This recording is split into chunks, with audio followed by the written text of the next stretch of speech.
So we want to welcome you to another day as we go through the Jubilee year here in St. Peter's Square. And we are here together on a journey of hope. We had two holy doors in the last day. First, we started off at St. Paul outside the walls and then spent our day then at St. Mary Manger. Bishop, what was it like to see so many people come out for St. Paul outside the walls? Well, again, it was another one of those magnificent experiences where, again, I know I've been saying this, but it is so true. You really witness the universality of the church. And literally in that courtyard outside, that beautiful Basilica of St. Paul's outside the wall, you saw literally busloads of pilgrims from central Italy that was doing a diocesan pilgrimage. Then you saw people from Central and South America. You saw people from Europe. And they were all converging in this beautiful basilica to celebrate this Jubilee year and to have the opportunity to go through the Holy Door. Why are we visiting these four basilicas? Kate, can you tell us about the confessios, the altars, and what makes the four basilicas that we're visiting so special? Well, each of these four papal basilicas has its own charism and its own special confessio, which is a altar underneath the high altar where special relics are contained, where the faithful can come and venerate them and pray. So we've gotten to already visit a few of those, and we're continuing on our journey as we go closer to our fourth one here tomorrow. So at St. John Lateran, they have the relics of John the Baptist. And then yesterday at St. Paul outside the walls, we got to venerate where St. Paul's body is contained. And then last night at St. Mary Manger, they have the relics of the manger that Jesus was laid in Bethlehem. And so that was really powerful to sit and pray in front of. And then also here at St. Peter's, we'll get to visit the altar where they have the bones of St. Peter. Well, and we also were able to meet with one of the Vatican workers who makes the mosaics for the popes that are in St. Paul outside the walls, which of course is the official chronology of the popes. So what did we learn, Bishop, from his work, his handiwork, and how those mosaics are so important to the life of the church? Well, he expressed to us that he himself has been doing this wonderful work for over 30 years, and that he began at a very young age learning from his father, and that art or that craft of doing mosaic work has been handed on in his family for several generations. So it really reminds us of what, was really part of even the medieval tradition of the craft guilds and how these people came together, and that these were not just random people who just necessarily thought, well, I'm going to get into mosaic work. They literally were immersed from their very beginnings as a child within a family and being raised in that family tradition of craftsmen. And so he works at the Vatican, and he shared with us that he had the special privilege of being able to be part of the masters that worked both on the mosaic that represents Pope Benedict XVI and also Pope Francis. Mm-hmm. We have all 266 popes in that transept area, but underneath Pope Francis is that beautiful Paschal candle, which connects us to the columns that we've been seeing all throughout Rome. Perhaps, Kate, can you share with us how that Easter candle stand makes such a difference in the life of the church? Sure. As we travel around Rome, you've seen in so many of the squares these ancient columns that have the military victories of the generals and the emperors carved into them. Famous ones like Marcus Aurelius and Trajan's column, and they just depict this military victory. Meanwhile, at St. Paul outside the walls, their Paschal candle stand is done in that exact same design, where the victory of Christ over death is actually carved into it, and it's absolutely beautiful. And you can really see, all of salvation history portrayed in this Paschal candle stand, which of course at the Easter Vigil is crowned with the new Easter candle lit from the Easter fire, representing that Christ is the light of the world, and his victory on the cross is truly the victory that has conquered everything. And then we had Mass in the Chapel of St. Stephen. Can I interject something there? Because I think it's interesting. Okay. What was very fascinating to me as I looked at that Paschal candle, I have to say, is that, I chose as my Episcopal motto, Christ is the truth. And it's very interesting, as the layers of the Paschal candle go up, Pilate is sitting in his throne of judgment on Christ, representing the passion of Christ, where he condemns Christ to death. But as you move up the Paschal candle, you're able to see above Pilate is the triumphant Christ. And of course, it echoes back the words of Scripture that on the seat of judgment, Pilate says to Jesus, "What is truth?" And of course, what we see is Jesus's response, my motto, Christ is the truth. So it's that play in the church where they know that that Easter candle is standing with Pilate there, but of course above Pilate is Christ triumphant after his death and resurrection. So one of the things that really has stood out to me on this trip, especially at St. Paul outside the walls yesterday, is that everywhere we've gone, anywhere there's a statue of St. Peter, there's one of St. Paul. And you never find Paul without Peter. And it really brought home for me that the fact that all of us have these unique gifts and talents. I mean, here you have these totally opposite men. St. Peter, this Galilean fisherman, St. Paul, this Roman Pharisee, this scholar. And yet, between the two of them, who should never have been friends or united, were united in the love of Christ. And between the two of them, they transformed the entire world. Peter uniting it in the apostolic tradition, and St. Paul taking it out to the world, but always in connection with Peter. Then we had the privilege last night of going to St. Mary Major, or Santa Maria Maggiore, and we had a private tour. But in this private tour, we were allowed to knock on the doors of the beautiful basilica. And in that moment, we prayed for all of our mothers, both living and deceased, those on this pilgrimage, but also all of you at home who are mothers. We prayed for you because that really is the place in which Jesus' manger is, where Mary and her role in our salvation comes to life. And we were able to venerate the relics of the manger, but also to spend time in connection with our Blessed Mother. Yeah. So what was your experience, Bishop, of having the whole basilica to ourselves and being able to experience Mary's presence in our lives? Sure. Well, it was, again, just a spectacular and very, I would say, calming and serene feeling coming over us. Nightfall had descended, and we went into the cathedral, and there was a hushed lighting, but around the altar, it was fully lit.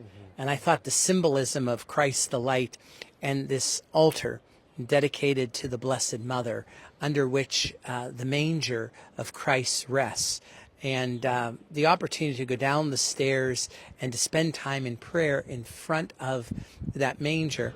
I think, of course, of the Christmas story of the shepherds, and of course they come to a door, and I couldn't help but think, as they came to a door and I was kneeling there, there you are in the presence of the manger, that both the shepherds and then, of course, the kings also come and adore. And both are then called to go out. And the shepherds go out after they adore. They don't just stay there. And I thought about that from the point of view of evangelization. The church is mother.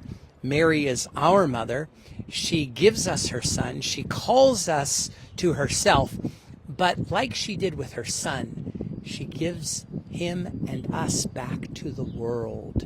And to me, that's what I was really thinking about. That gift of the Incarnation is not something she clung to, but she gave as that perfect gift, as the Father gave the Son. Christ's mother also gives him to all of us. Then we were able to see both the side chapels, including one of the Sistine chapels of Rome, not just the one behind us, but the one at St. Mary Major, and to see the tabernacle of Bernini with the true relic of the manger underneath was quite powerful. Very powerful. And again, I just kept thinking that connectivity of the wood of the manger to the wood of the cross, which then, of course, is exemplified in the Eucharist, and there the reserved Eucharist. Mm-hmm. That was a beautiful experience. And of course, we also saw Santa Maria dei Popoli, which is the image that Pope Francis visits whenever he leaves the Vatican or whenever he comes back. And even last week when he was coming back from the hospital, he stopped at St. Mary Major to visit his mother. And we know that he's going to be buried in one of those side altars right at that image. What does that image have to do with the city of Rome and its importance in connecting us with Mary, our mother? Well, as you know, even the geographical positioning of the basilica, as was explained to us, is very well designed.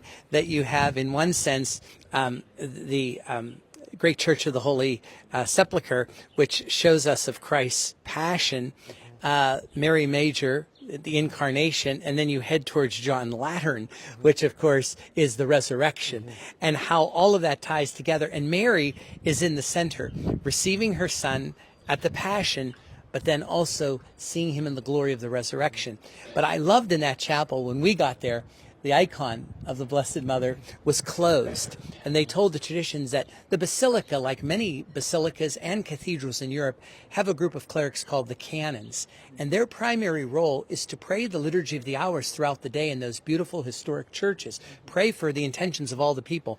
And at their evening prayer, or their last formal prayer of the day, they gather in that chapel, and they mention how the final hymn is always a song to put Mary to sleep for the night. And after they sing that song, they cover the icon until the morning when it is reopened. And I sort of thought that really ties into just the rhythm of our days and nights, and really the Incarnation again, how we go to rest to be refreshed, and they are there accompanying that image of Mary and put her to rest to remind how she's united to us. And Mary and Jesus had to do the same thing. They had to go to sleep at night as They well. had to go to sleep at night. But we got to go up to the loggia and see where the Pope would see Rome from St. Mary Major. Mm-hmm. And it was a reminder of why St. Mary Major was built there, that there was a surprise snowstorm in August in the 4th century. Mm-hmm. Yes. And the gentleman was explaining and even showed us, when you're up on the rooftop there, how the basilica is laid out and where the parts of the basilica are, where the nave would be. And he showed us that on August 5th, which commemorates the anniversary of that snow, there's a little gateway that they can get up that literally is above the baldacchino. And they drop rose petals down every year on that date to celebrate and to commemorate that snow in Rome. Mm-hmm. And then we went even further up to the bell tower and to all the different sides, and we're able to see the city of Rome. Even though it's hustle and bustle most of the time, from up there it was quite peaceful. What was your thoughts, Kate, on being able to see the city from the viewpoint that we had? It was an incredible privilege, and kind of that otherworldly moment where we stepped outside of the freneticness of a pilgrimage and all of the anxiety of it and the difficulties with all the walking and everything, to step back and kind of take a bird's eye view and remind ourselves of why we're doing this, and that step slightly closer to heaven, feeling that you're in the Lord's presence, because it was so very peaceful and just wonderful for us to be in community together there doing that. And we also got to see those vestments, in the papal apartments there of Paul V. Yes, we were having a little refreshment there, Yes. and I said you could go to the right and enjoy some food, or you could go to the left and see these magnificent historical vestments. So I said to someone, I said, I'll take the left because we can get the right somewhere else. But those vestments were spectacular, and someone was explaining to me that not only were there gold threads in there, but those gold threads were pure gold that were attached to silk. And when they did a study of those vestments and put them under the spectrometer, they realized they were all gold. But what I found fascinating is they cannot duplicate that process. They've lost that art. And one of the curators was explaining to me that the reason why the gold was put into the vestments, we might think, oh, isn't that over the top by our culture or something, or, oh, it's so extravagant. But actually the gold was threaded into those vestments because we have to realize in the time those vestments were made, you didn't have electric lighting and all of that. And many times with the candlelight or the different times of the day and night, as the liturgy was being celebrated, literally those vestments would reflect a different depth, a different dimension, and the people who are in the worshiping act see the uniqueness of that, and it pulls them into, in a deeper visual way, the mystery of the liturgy. And I just thought, we, especially as Americans, sometimes are so pragmatic. We forget sometimes all of the many different dimensions that give us the richness and the fullness of the liturgical actions of the church and the Mass itself.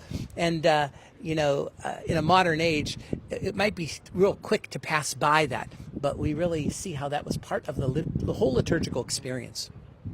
Well, everything was gift for God, and that was Mary's life. And you actually got to see also a beautiful nativity set last night as well. Yes, I believe that was from the 14th century, and it was beautiful. It was a stone-carved nativity that depicted the Blessed Mother holding the infant child on her knee, which I thought was very interesting. And again, orientating it out to the world, not to herself.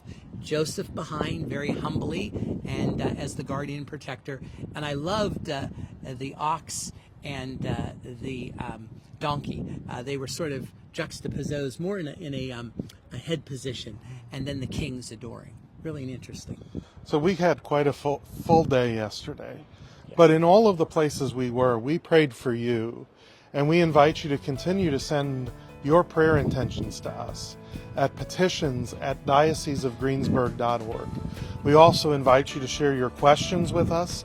If you have questions about the sites we visited, the pilgrimage in general, or even just questions about your faith, email us at petitions@dioceseofgreensburg.org. But here we are in the magnificent view of St. Peter's, and we'll be journeying through the holy doors here soon. And we're going to be bringing you with us as we together go on a journey of hope.